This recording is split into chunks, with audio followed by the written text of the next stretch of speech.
Bonjour tout le monde, alors on se retrouve pour le classement palette et bilan de la rotation make-up du mois de novembre. Alors cette fois-ci je ne vous ai pas, je vais pas vous faire ma rotation de décembre, vous la présenter déjà tout simplement parce qu'en fait j'ai pas eu le temps de monter mon haul de décembre et qu'il y a certains produits qui vous seront présentés dans le haul de décembre. Donc du coup la rotation elle risque d'arriver peut-être en milieu de mois, etc. Donc elle risque d'arriver un petit peu tard, j'essaierai de vous faire une vidéo courte. Parce que du coup en montage moi ça me fait gagner du temps. Donc là je me suis dit je vais quand même vous monter le bilan de mes palettes et de mes produits du mois. Alors j'avais 10 palettes. Je trouve que 10 c'est pas mal franchement pour un mois. 10 c'est bon. Au-delà j'ai pas le temps de tout utiliser. Là j'ai tout utilisé au moins 2 fois. Et certaines 3. Alors j'ai aimé certaines. J'ai pas eu de grosses déceptions. Globalement elles étaient toutes bien. Donc après au niveau du classement ça va vraiment faire par préférence. Il n'y en a que quelques-unes, on va dire les palettes les moins chères, enfin là, entre guillemets les plus bas de gamme, même si c'est pas dit dans un sens péjoratif, mais c'est généralement celles où j'ai eu un peu plus de difficulté à les travailler et où j'étais, bon, soit ça pêchait sur les mats, soit ça pêchait sur les lumineux. Et j'ai pas réussi à avoir une qualité, voilà. Mais bon, une palette à 5 €, on peut pas lui demander d'avoir une qualité d'une palette à 30 ou 40 € quoi. Enfin voilà, ce qui est normal. Et j'attends pas d'une palette à 5 € qu'elle soit aussi bonne qu'une palette à 40 ou 50 ou plus. Donc voilà, donc là je vais essayer de prendre en compte, j'essaie toujours de prendre en compte le rapport qualité-prix quand je fais mon classement. Voilà. Et après, voilà, la pigmentation des fards, la color story si elle me plaît moyennement, etc. Donc là, au niveau dernière palette, voilà, pour moi il n'y a pas eu de déception ou de... Comment dire, j'ai pas eu une palette en disant celle-là je vais la vendre, c'est sûr. Non, il n'y a pas de palette dont je veux me séparer. Il y a eu quelques petites déceptions et pour commencer, c'est un peu la Tokyo qui m'a déçue. Alors, j'avais en dernier, elle est... Tout simplement parce qu'en fait il y a de très jolies couleurs, mais la pigmentation c'est pas fifou. Voilà, c'est pas fifou, il faut y revenir vraiment. J'ai utilisé, donc j'ai fait un maquillage gris. Alors l'avantage c'est que les gris les plus foncés sont pas non plus hyper pigmentés, donc c'est assez facile à utiliser.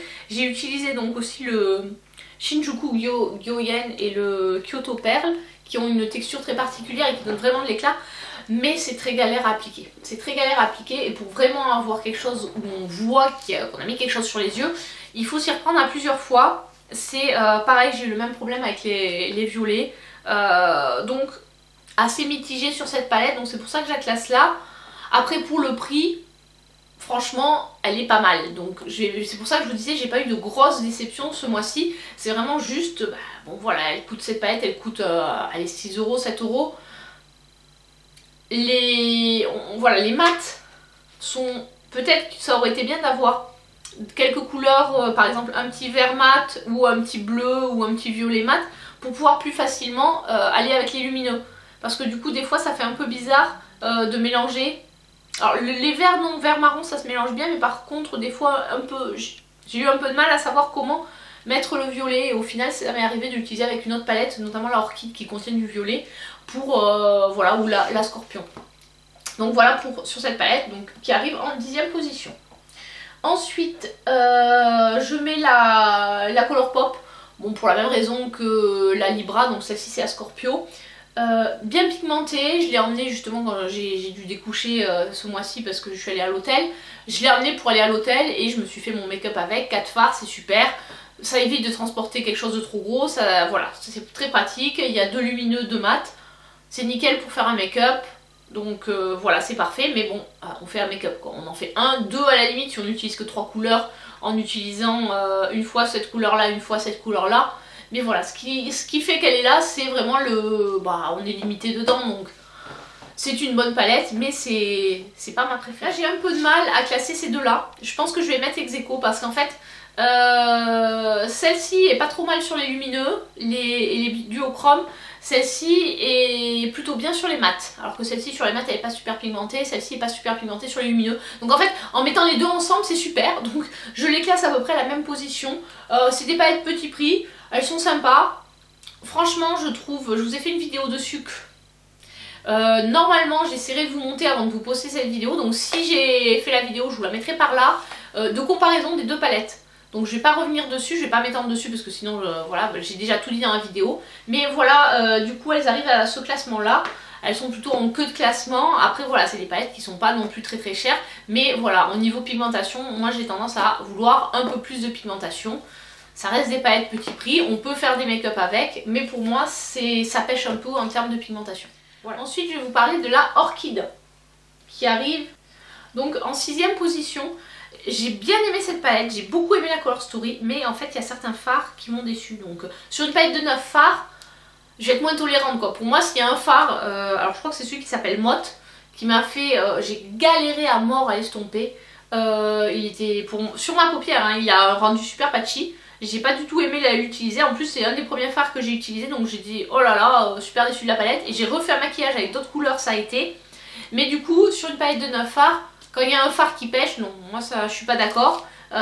Sur une palette de 9 fards, il faut que la qualité soit au rendez-vous. Après bon, ça reste du Colourpop, ça reste des petits prix entre guillemets, puisqu'au final cette palette avec les frais de port, elle revient à peu près dans les 15 €, on va dire, avec, enfin pas les frais de port, les frais de douane, puisque moi j'arrive à ne pas avoir de frais de port.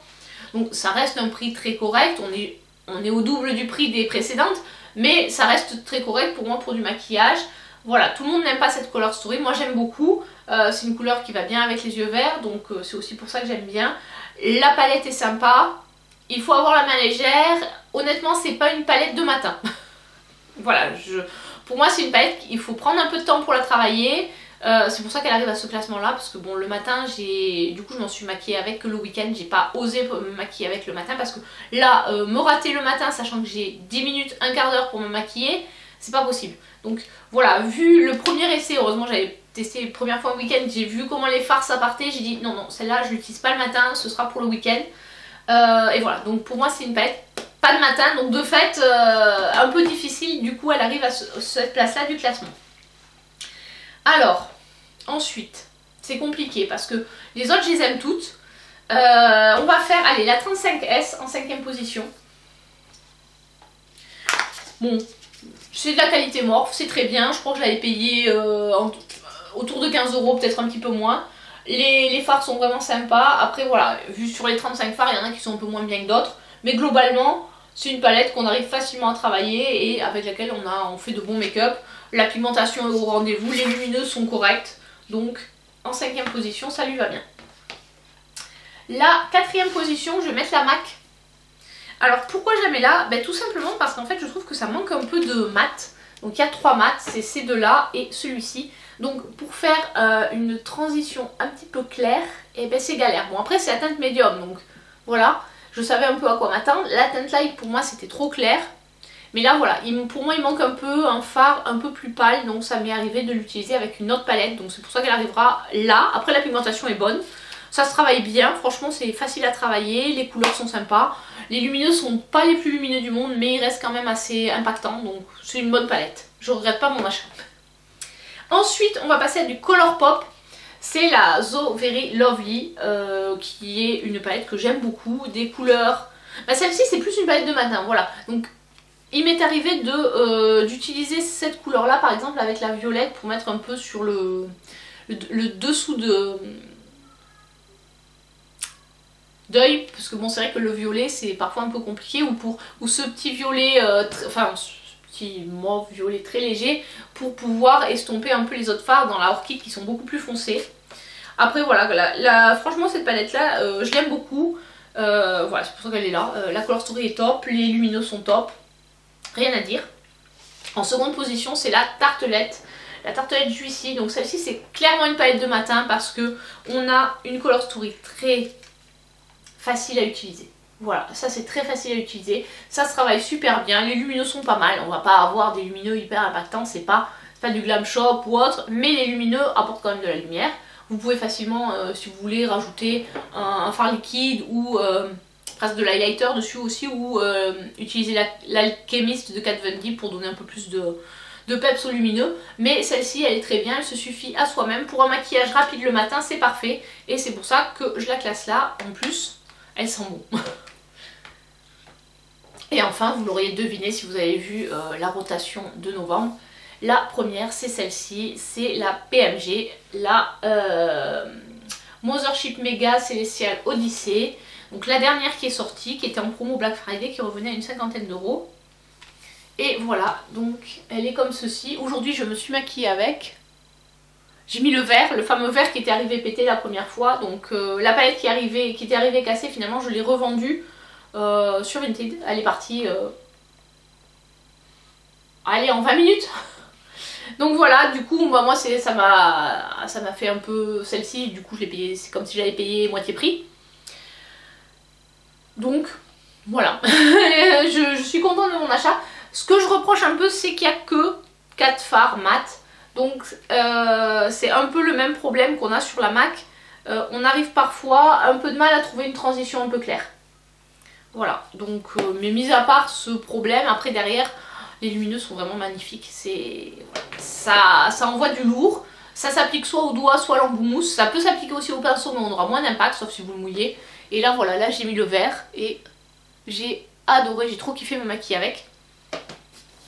Donc voilà, elle arrive à cette position là. C'est une valeur sûre. Après voilà, bien sûr c'est pas le même prix que les autres. Donc j'ai bien conscience qu'on n'est pas sur les mêmes budgets et que tout le monde ne peut pas se permettre de s'acheter cette palette là. C'est pour ça que je teste aussi du petit prix. Et après voilà. Après chacun a ses attentes. Là maintenant de toute façon je pense que je mettrai beaucoup moins d'argent dans les palettes. Parce que voilà, hein, j'ai changé de boulot, j'ai pas le même salaire. Hein. Donc bah, je vais faire des économies et honnêtement ça me laissera aussi le temps de faire tourner mes produits. Et puis je m'aperçois que finalement au Black Friday il y a tellement de promos que tout ce qu'on peut s'acheter, enfin je regarde ce que j'ai acheté dans l'année et au final c'était tout soldé quasiment au Black Friday. Alors j'ai quasiment rien, enfin il y a peut-être un ou deux produits que j'ai acheté plein prix mais c'est hyper rare. Je crois que la plupart des produits j'ai eu entre 10 au minimum 10%. Et entre sinon 20-30% de réduction dessus quand j'ai acheté. Mais au final au Black Friday là je vois par exemple la Norvina volume 5 que j'ai acheté, je l'ai eu avec 15% de réduction. Là il y avait le double de réduction dessus, donc je me dis franchement j'aurais pu attendre. Mais bon après voilà, c'est aussi des fois on est impatient, etc. Donc je me dis cette année, à la fin de enfin pour l'année prochaine, l'année dernière je l'avais pas fait, je m'étais dit j'achèterais qu'au Black Friday et je l'avais pas tenu. Donc sauf édition vraiment limitée.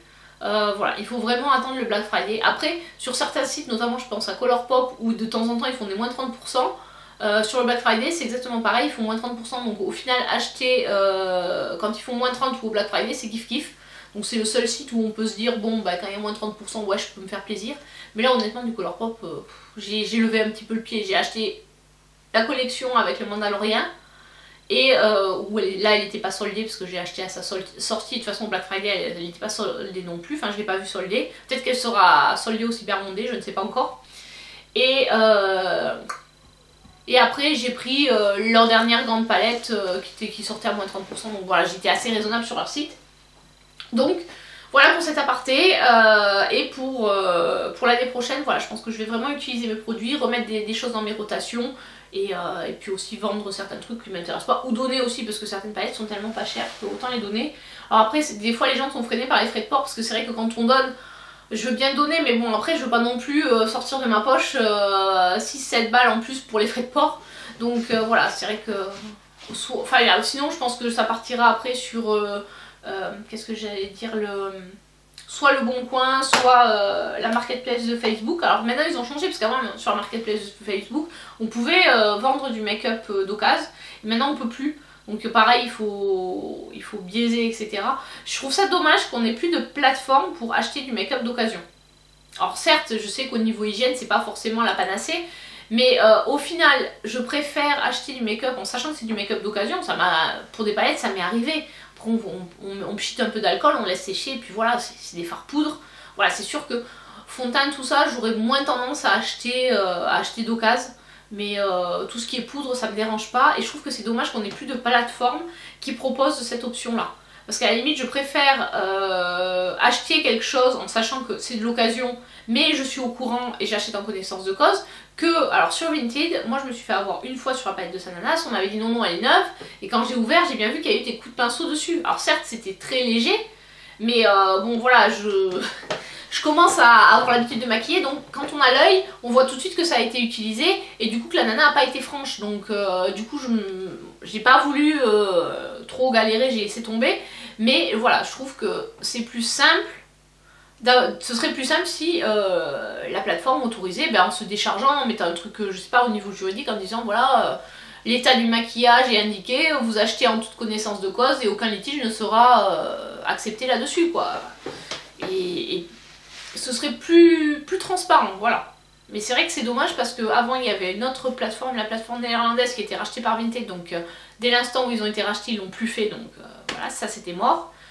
Et c'était Unité de Wardrobe, ça y est, j'ai retrouvé le nom. Et ensuite il y avait Beauty Troc ou un truc comme ça, je sais plus comment ça s'appelait, et qui a aussi fermé, et ça c'est dommage aussi qu'on ait plus ces possibilités là et qu'on doive entre guillemets tricher via Vinted. Bon, tout ça, petite parenthèse. Alors maintenant on va attaquer les restes des produits que j'ai utilisés de ce mois-ci. Donc au niveau des blushs, j'en avais pris 3. Donc j'ai pris le Glowish de Huda. Il lui est arrivé une petite mésaventure, c'est-à-dire que ma fille a trouvé très drôle de mettre son ongle dedans et de faire un trait pour se maquiller. Voilà, donc elle a pris du produit, elle s'en est mis. Voilà. Donc j'étais ravie de voir ça. Enfin bon, c'est pas grave, c'est que du maquillage, mais bon, ça arrive. Ensuite, il y avait ma petite palette de Patou. Voilà, avec le Divine Rose, le Desert Orchid et le Golden Nectar. Alors le Golden Nectar, c'est un highlighter qui existe déjà en grand format. Donc faites attention, si vous l'avez déjà, ça sert pas à grand chose peut-être d'acheter la palette. Voilà. Touc, très bien. Qu'est-ce que j'ai à vous dire? Non, le blush très bien. Par contre, ils ont l'air comme ça, pas super pigmenté, mais il faut avoir la main légère parce que je me suis fait surprendre la première fois. Ensuite, il y avait également le blush de la palette Chacha, enfin qui est un blush highlighter, c'est le Gasm. Je l'appelle Gasm parce que ça c'est nude et là c'est Gasm. Donc voilà, j'ai utilisé celui-ci. Il est très bien, en fait c'est pareil, il faut faire attention. Pareil, je me suis fait avoir la première fois en pensant que c'était pas super pigmenté, c'est bien pigmenté. Voilà pour ça. Au niveau bronzer, donc j'ai pris le Glowish de Huda. C'est la teinte médium. Franchement il est bien, c'est celui que je porte aujourd'hui. Il se travaille super bien, il correspond bien à ma carnation. Alors après je pense que c'est un peu le hasard en fonction du marbrage du bronzer. Donc je pense qu'il peut y avoir des lights qui vont peut-être sortir un peu plus foncés et des médiums un peu plus foncés s'il y a plus de couleurs foncées ou plus claires. Donc celui-là il est bien, j'aime beaucoup. J'ai également utilisé les deux poudres de contour de Chacha. Donc ces deux-là, alors au début je les utilisais seules et puis finalement j'ai décidé de faire comme ça. Donc en fait je partais mon pinceau, je le mettais d'abord dans la plus claire et après dans la plus foncée, je mélangeais et j'appliquais. Très bien, j'aime beaucoup. Le rendu est très sympa. Donc vraiment contente de ces achats. Et pour finir, au niveau highlighter, j'ai le Benefit qui s'appelle le Tickles, qui est comme ceci, c'est en rose gold, qui est très beau, très léger. C'est vraiment un highlighter de tous les jours qui va pas... voilà, enfin en gros tous ceux que j'ai c'est pas comme les Kaleidos où les Kaleidos c'est vraiment de la paillette quoi. Là c'est vraiment des highlighters qui vont illuminer mais ça fait sans faire boule à facettes. Donc voilà, celui-là très bien également. Donc franchement pas déçu de mes achats et celui-là pareil, une valeur sûre. Voilà, donc sur les produits poudre, produits poudre teint, rien à dire. Je suis vraiment satisfaite de ces produits. J'ai tous utilisés pas loin d'une dizaine de fois chacun. On est à un peu moins de ça parce que des fois il m'est arrivé de me maquiller à l'arrache et de pas faire tout mon teint, mettre juste un coup de blush et basta. Mais voilà, franchement je suis très satisfaite des produits. Je suis très contente de les avoir achetés et je peux que vous les recommander. Après voilà, c'est sûr que c'est un petit budget. Je vous recommande pas forcément de tout acheter. Acheter en fonction de vos envies, vos carnations. Par exemple, c'est vrai que la palette de teint de Charlotte, c'est celle que j'ai pris quand j'étais en déplacement, il y a tout dedans. Vous prenez ça, vous avez tout, donc c'est parfait. Au niveau des rouges, pareil, j'ai bien aimé les produits que j'avais. Celui-là, mais il est hyper pigmenté, enfin honnêtement, il tient super bien, je m'attendais pas à ça en fait, c'est le Lady Ball de Too Faced. Mais ce rouge, quand vous le mettez, mais moi il me tenait, je buvais et tout, mais il restait, même le soir il m'en restait un peu. J'ai halluciné en ayant mangé et tout, alors que c'est un raisin. Par contre, il faut faire gaffe quand vous l'appliquez parce que si vous dépassez, c'est galère à enlever. Mais vraiment super pigmenté, super tenu. Voilà, c'est le Hype Woman, la teinte que j'ai. Il est comme ceci. Donc pour moi, c'est un nude très bien. Enfin, c'est la bonne couleur pour mes lèvres. Vraiment, celui-là m'a scotché. Ensuite, j'avais eu le Pillow Talk qui est bien, mais bon, est-ce qu'il vaut tout le battage médiatique qu'il y a autour? Bah non. Enfin pour moi il est surcoté. Je dis pas qu'il est pas bien, il est très bien. Mais il a rien de particulier quoi. Ouais, c'est un rouge à lèvres, il est très bien, mais je m'attendais, en gros on attend un peu que ce soit le Saint Graal. Alors c'est sûr, c'est un nude, très bien. Voilà, est-ce que vous en avez des mieux pour moins cher? Oui, je suis sûre qu'il y a mieux pour moins cher. Mais voilà, donc bon, moi c'est vrai, j'ai fait un peu mon mouton sur ce produit-là. Mais honnêtement, je pense qu'il y a beaucoup mieux pour moins cher. Ensuite, le Huda, très bien aussi. À la limite, presque, j'ai préféré le Huda qui est un peu plus crémeux que le Chacha. Mais bon, après, ça c'est vraiment selon vos goûts et votre ressenti sur les lèvres. Ensuite, j'ai ajouté mon MAC dedans. Celui-là, je crois que je ne vous l'avais pas présenté. Et en fait, je l'ai ajouté et il est très bien. Il a cette couleur-là, il est un peu dans les tons mauves. Donc celui-là, il allait bien quand j'avais du violet, du mauve sur les paupières. C'est le Not Humble Just Grabbing en lustre. Moi de toute façon j'aime bien les rouges qui sont bien hydratants. Ensuite les Fenty Gloss Cream. Ben, ils sont super bien là, c'est celui que je porte. Franchement j'aime beaucoup. Alors après les deux roses là se ressemblent un peu. Celui-là, voilà, je l'ai porté mais bon c'est flashy donc il faut y aller mollo. Mais très bien, franchement une bonne couvrance tout en ayant... Bon ça colle un peu mais c'est pas hyper collant. Donc confortable, bonne couvrance. Que demande le peuple. Et les trois petits, bon bah ça c'est des gloss bombs classiques. J'aime beaucoup, ça teinte très légèrement les lèvres et c'est confortable. Donc pour la période hivernale c'est super bien. Bon après ça colle. Donc si vous avez un coup de vent et flouch tous les cheveux qui vont sur la bouche, bah c'est mort. Voilà, ça reste collé. Mais bon, c'est le principe du gloss. Voilà donc pour cette vidéo bilan de ma rotation make-up du mois de novembre. Ben, j'espère que ça vous a plu. N'hésitez pas à vous abonner si ce n'est pas déjà fait. Et je vous dis à très bientôt pour une prochaine vidéo. J'espère pouvoir tenir le rythme de 2 vidéos semaine. De toute façon, je vous dirai dès que possible ou suivez-moi sur Insta. J'essaierai de communiquer sur Insta si vraiment je n'arrive pas à tenir ce rythme-là. Ou des fois, ce sera peut-être des sorties en décalé. J'essaie au maximum de respecter les dates du mercredi et du samedi. Mais là, voilà, je sais qu'il y a eu quelques ratages. Mais bon, bah... nouveau boulot, nouveau rythme, donc un peu moins de temps pour les vidéos, mais voilà, j'abandonne pas ma chaîne, je continue, parce que je m'éclate quand même à faire des vidéos, voilà, je vous cache pas. D'ailleurs maintenant, même dans mon boulot, je fais des vidéos qui ont rien à voir, hein, parce que c'est des vidéos sur des nécropsies d'animaux, donc c'est moins fun, hein, mais vous les verrez pas sur YouTube celle-là, ça reste de l'interne, mais je m'éclate aussi. Allez, je vous dis à très bientôt pour une prochaine vidéo, ciao ciao.